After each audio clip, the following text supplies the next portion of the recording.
Muito bem, olá meus amigos, bem-vindos a mais um vídeo aqui da Pneumoteca no YouTube. Vamos discutir publicações sobre pneumologia, como fazemos todas as semanas, né? A pneumologia relacionada para o clínico. Convido a você a nos seguir no nosso Instagram, @pneumoteca, a se inscrever aqui no nosso canal do YouTube, sempre dê um joinha, dê um like, porque isso vai ser importante para a gente manter aqui essas informações no nosso canal. E convido a você a conhecer o nosso site pneumoteca.com.br com cursos que são muito úteis para você utilizar no seu dia a dia de profissional de saúde, por exemplo, um curso de imagem do tórax, um curso de gasometria, são cursos acessíveis que você vai ter a oportunidade de aprender bastante. Bom, o nosso vídeo, o nosso tema de hoje será sobre vapes, a situação atual no Brasil, os cigarros eletrônicos. Esse é um tema muito importante. Vamos discutir 3 publicações recentes do Jornal Brasileiro de Pneumologia. Essas publicações elas se complementam, por isso que eu trouxe hoje 3 de uma vez para a gente discutir, que vamos fazer, então, um apanhado geral do uso dos cigarros eletrônicos do Brasil. Tema muito relevante e muito alarmante. Vamos lá. E no final, lembrando a nossa dica de cinema, né? Vamos lá, então. Muito bem, então essa é a primeira publicação que vamos discutir, o uso de cigarros eletrônicos e narguilé, esse hookah aqui quer dizer narguilé, no Brasil, né, uma nova e emergente preocupação.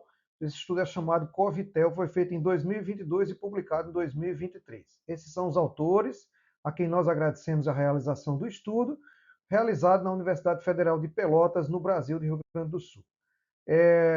Então foi publicado agora em 2023 no Jornal Brasileiro de Pneumologia. Então, na introdução do artigo, os autores relatam que os cigarros de combustão foram utilizados por muitas décadas aí na nossa história, né? Isso, claro, não só no Brasil, em todos os países. Depois começou a se conhecer mais sobre o caráter de dependência que o cigarro trazia e os danos, os vários danos ao organismo que ele promovia. Então, nas últimas décadas, houve uma redução do consumo de acordo com as campanhas que foram realizadas, campanhas públicas, através das instituições governamentais, como proibição de propagandas e o esclarecimento da população dos malefícios do uso do cigarro. Então, houve uma redução importante do cigarro. O Brasil mostrou um declínio muito acentuado do uso dos cigarros de combustão. Para se ter uma ideia, em 1990, 35,3% das pessoas acima de 20 anos usavam, e em 2017 isso caiu para 11,5%. Então houve uma redução de 70% do uso de cigarros no Brasil nesse período aí. Foi uma redução bem significativa. Então, na primeira década desse século, a indústria tabagística ela se renovou e ela começou a lançar um produto chamado cigarros eletrônicos, né? Hoje nós chamamos de vapes. Em 2007, nos Estados Unidos, começou a ser comercializado. Esse produto ele foi lançado como uma alternativa para quem desejava parar de fumar, como se fosse um cigarro mais fraquinho, que tivesse menos dependência, menos teor de substâncias cancerígenas e assim por diante, né? Então, eles seriam menos prejudiciais à saúde. Os dispositivos eram diferentes, com sabores. Veja que um dispositivo realmente é atrativo, né? Parece um pendrive, parece muito, muito bonito aí. E não tinha aquele cheiro do cigarro, aquele cheiro de fumaça que a pessoa. Ele tinha diferente, tem inúmeros sabores dos cigarros eletrônicos. Então ele começou a ser atrativo, mais atrativo ainda para jovens, o que é um perigo, porque é essa faixa que eles querem atingir, porque o cara, quando começa a fumar quando jovem, ele vai fumar a vida toda. Então esse foi o público-alvo, e houve, de acordo com esses atrativos, um rápido aumento do consumo dos cigarros eletrônicos no mundo todo. Porém, começou com o tempo se verificar que eles são tão maléficos quanto os cigarros de combustão. O teor de nicotina deles ele é muito variado e na maioria deles ele é desconhecido. E as outras substâncias que são componentes do cigarro eletrônico também são desconhecidas. Ele é um líquido e que ele se evapora. É muito complexa essa situação. Em 2009, no Brasil, a Anvisa proibiu a comercialização dos cigarros eletrônicos aqui no país. E em 2024, essa regulamentação foi revisada e foi reafirmada. Então, hoje, não é permitida a comercialização dos cigarros eletrônicos no Brasil, apesar da gente encontrar em todas as esquinas aí, como você já deve ter visto em algum local da sua cidade. Segundo a publicação no Caderno de Saúde Pública de 2021, os adultos em 2013 usavam 1,6% da população adulta usava o cigarro eletrônico. Em 2019, isso aumentou para 6,7%. Foi a última publicação com esse dado no Brasil do uso de cigarros eletrônicos. Veja que houve um aumento significativo em 6 anos apenas de comercialização, entre aspas, porque não pode se comercializar isso no Brasil, mas houve esse aumento nesse período. Esse daqui é o narguilé, né, que é um aparelho também utilizado para esses fins. A solução é colocada aqui, ele vai fazer uma fumaça e o indivíduo vai fumar através desse canudo aqui, digamos assim. Eu não sei o nome, eu realmente não conheço. Isso aí é dividido entre várias pessoas. Geralmente as pessoas fumam com um grupo de pessoas e vai passando de um para outro para usar esse fumo. Muito bem, e quais foram os objetivos do estudo? Estimar a prevalência do tabagismo de cigarros comerciais, bem como a experimentação e o uso atual de cigarros eletrônicos e narguilé entre adultos no Brasil. Acima de 18 anos foi a faixa investigada. Na metodologia, uma pesquisa transversal foi realizada em entrevista por telefone em 2022 nas 5 macro-regiões do Brasil. Foram 1.800 pessoas de cada região, um total de 9.000 pessoas acima de 18 anos foram entrevistadas. Esse estudo foi conduzido pela Universidade Federal de Pelotas e esse instituto teve um apoio financeiro e os dados estatísticos foram desse programa aqui de análise estatística. Vamos aos resultados. Veja só, a prevalência geral, que é que ele fala, 12,2% da população usam os cigarros convencionais entre adultos brasileiros. Veja que a gente tinha dado um dado de 11,3%, 11,7%, desculpa, então mais ou menos se manteve aqui. Talvez esse padrão aqui a gente não vai conseguir cair mais o número de pessoas que usam cigarro de combustão no Brasil. Esse é talvez, né? A gente não tem com certeza, mas talvez seja o percentual mínimo. Mas olha, 7,3% tem uma prevalência de experimentação de cigarros eletrônicos ao longo da vida. Então, aumentou em relação àquele estudo de 2019, e esse mesmo valor de 7,3% foi para a prevalência de experimentação também do narguilé, tanto o cigarro eletrônico como o narguilé, 7,3% da população geral, né? Quando a gente estuda aqui alguns pormenores, a gente vai ver que o sexo masculino usa tanto cigarros como os vapes, como o narguilé, bem mais do que o sexo feminino. Quando a gente vai para a idade, os cigarros de combustão, a faixa etária mais prevalente foi de 25 a 34 anos. E quando vai falar de vapes, dos cigarros eletrônicos e do narguilé, a faixa etária de 18 a 24 anos foi a mais frequente. Veja que eles estão atingindo principalmente a população mais jovem com os cigarros eletrônicos e com o narguilé. Com relação ao nível de instrução, quem tinha menos instrução utilizava mais cigarros tradicionais de combustão, e quem tinha um pouco mais de educação formal foram mais prevalentes, tanto no uso dos vapes como no narguilé. Apesar de que 12 anos ou mais de formação de educação, caiu esse percentual também. E quando ele fala em relação às regiões do Brasil, veja que isso para mim foi uma surpresa. A região centro-oeste foi quem mais utilizou os cigarros eletrônicos e o narguilé, e a região sul foi quem mais utiliza, né, no caso, os cigarros de combustão no Brasil.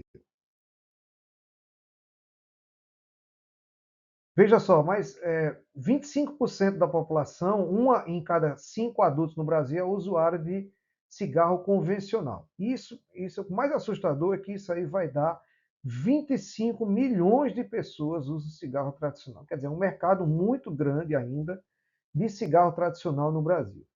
Quando vamos para os cigarros eletrônicos, veja só, quase 10 milhões de pessoas usam cigarros eletrônicos no Brasil. Isso é um dado muito alarmante que a gente precisa dar um jeito de combater isso daí, de reduzir esses cigarros eletrônicos.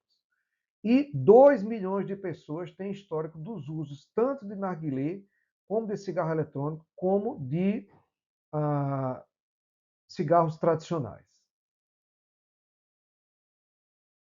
Essa tabela mostra o números inteiros de populacionais em adultos de cada tipo de fumo. Então, os cigarros tradicionais, 12 milhões de pessoas usam, cigarros eletrônicos apenas 3 milhões de pessoas, narguilé apenas 3 milhões de pessoas, cigarro comercial e cigarros eletrônicos, comercial não, tradicional, né?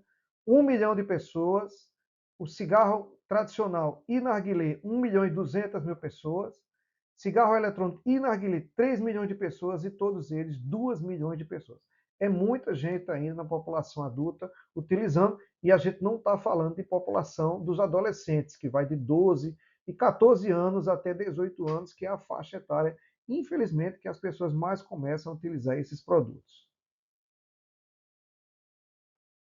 Então, a principal preocupação hoje que os autores relatam na discussão é o uso dessas medicações por adolescentes, apesar de não ter sido estudado isso no estudo, mas é a grande preocupação.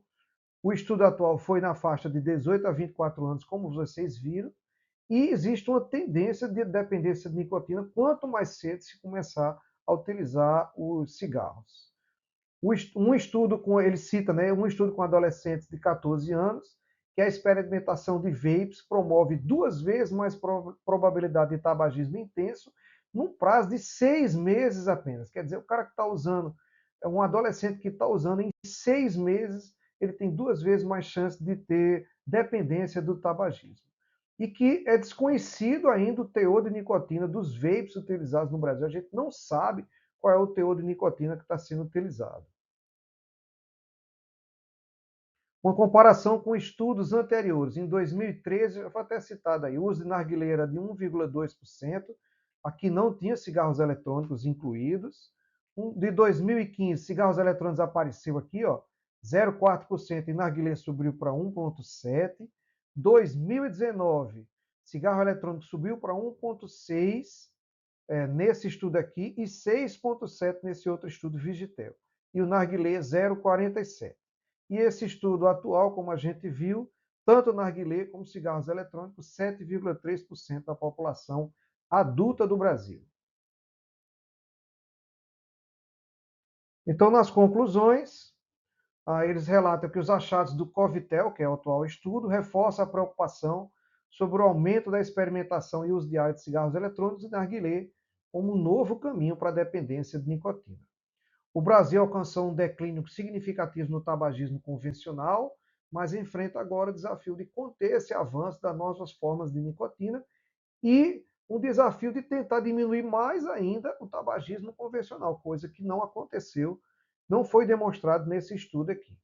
E que políticas públicas voltadas para a prevenção do uso de vapes, em especial na faixa de adultos, jovens e adolescentes, são necessárias para a prevenção de danos para essa população no futuro. O custo para a saúde pública vai ser muito alto se essa população continuar usando esses produtos.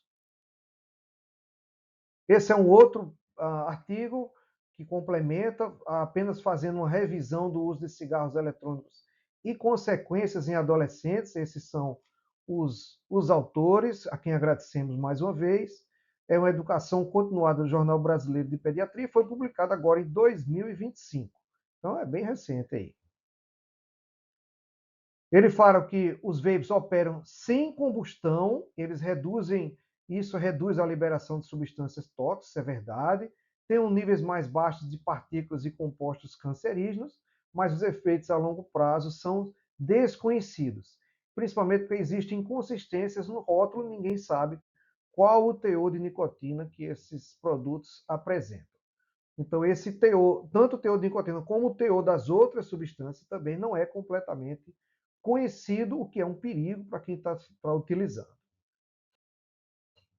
Porque são perigosos, né? A liberação eficiente de nicotina tem uma rápida dependência, lesões cardiovasculares, isso a curto prazo, aumento de frequência cardíaca, hipertensão arterial, o aparelho respiratório, estresse oxidativo, inflamação, e um efeito citotóxico grande, que é um dos causadores do câncer.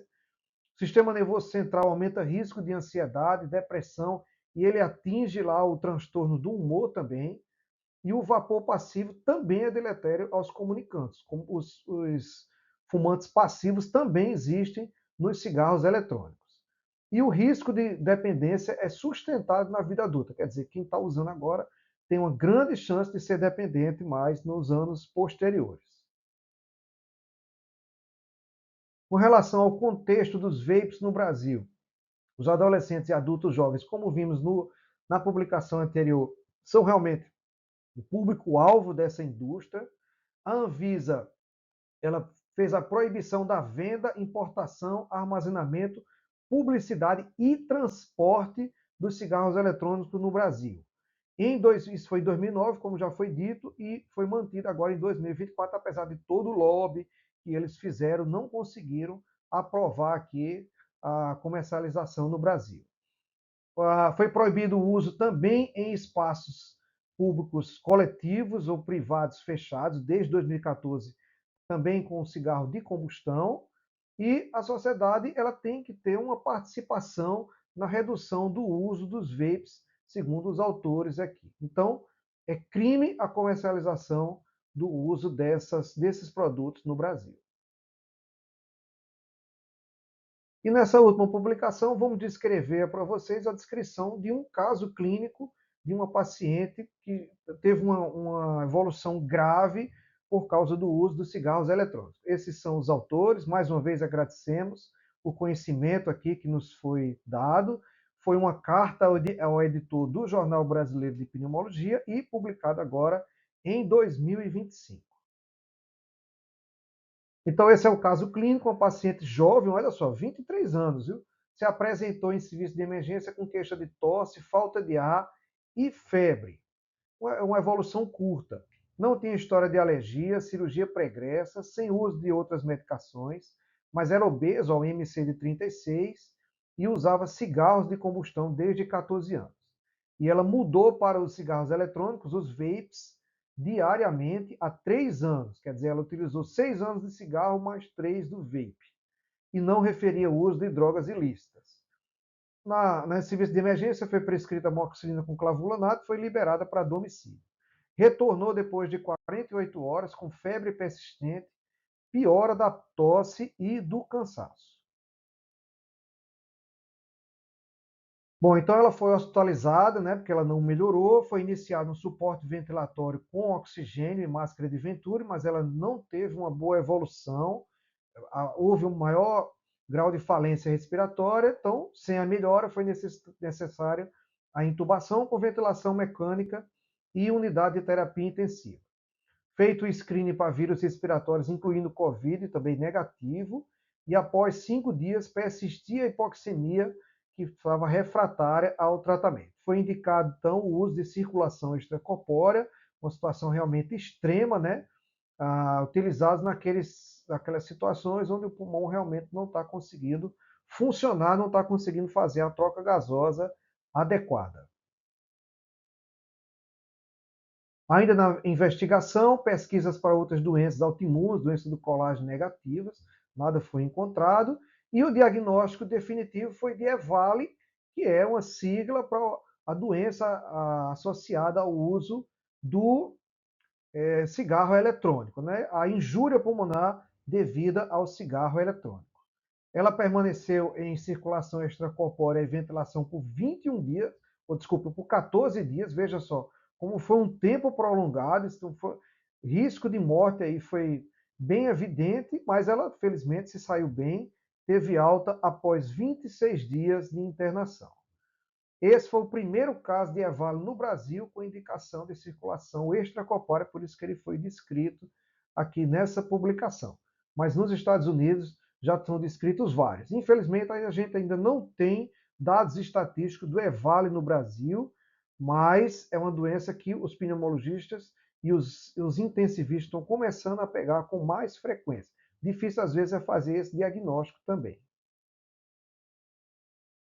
Aqui mostrando a tomografia de tórax, olha só aqui um padrão alveolar em vidro fosco, bem difuso, tá certo? E aí depois que ela fez a ECMO, houve uma melhora do quadro, né? Então o pulmão pôde se reabilitar. Claro que é uma paciente que depois vai ter que fazer função pulmonar para fazer o acompanhamento, mas olha só, lesão em vidro fosco difusa, tá certo?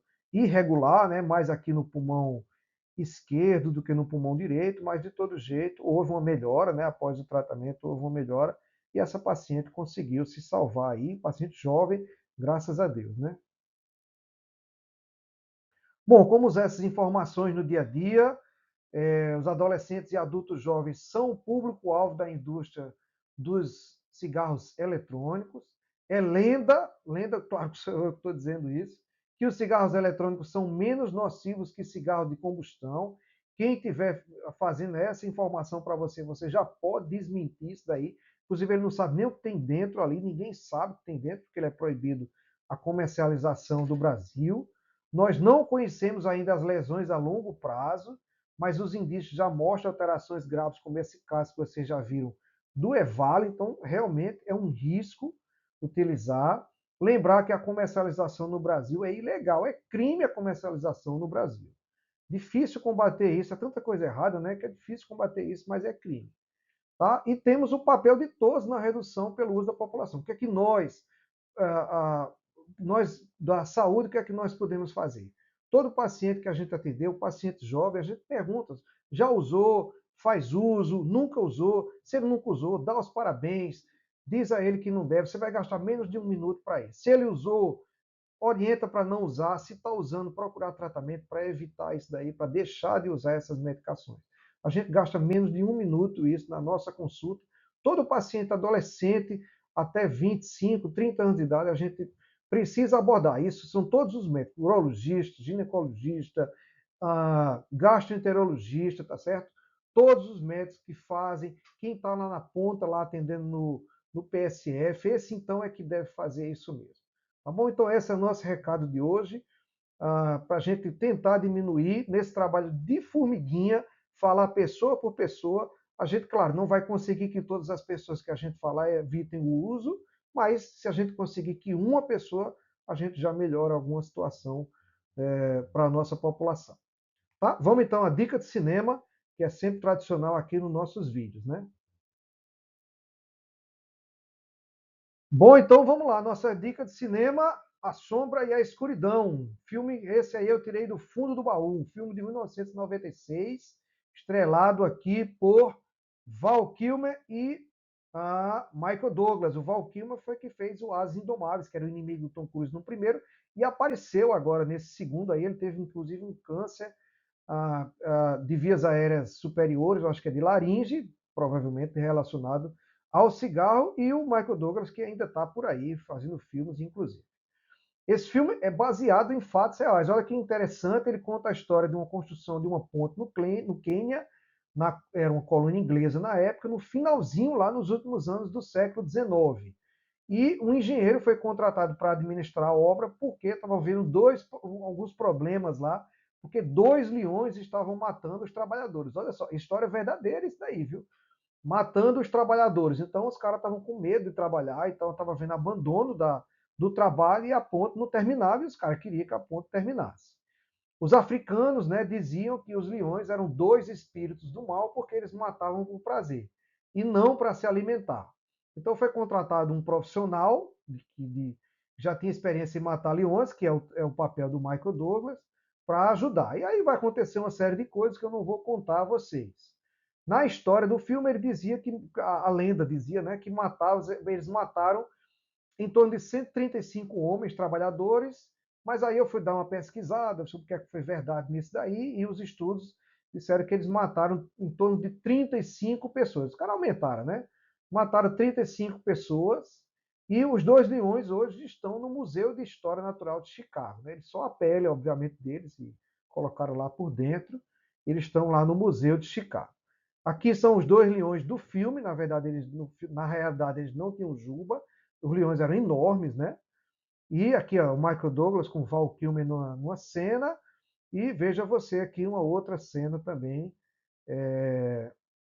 na caçada aqui dos leões. O filme recebeu um Oscar de efeitos sonoros, ele não é exatamente uma obra-prima, mas é um filme muito bem feito, prende bastante a atenção e você vai gostar demais. Esse aqui é uma foto verdadeira do leão, esse era um engenheiro lá que foi contratado, e ele aqui, o leão. O leão tem quase 3 metros de comprimento, é um leão enorme, aqui foi depois de morto, eles tiraram essa foto, e está aqui os dois leões no museu lá de Chicago, expostos, Museu Natural de Chicago está expostos. Certo? Então, essa é a nossa dica de hoje, A Sombra e a Escuridão, aonde ver Mercado Play, e se você tiver ainda um DVD, você vai conseguir assistir A Sombra e a Escuridão, tá bom? Pessoal, então é isso daí. Até a próxima semana com um novo vídeo da Pneumoteca aqui no canal do YouTube. Até lá então.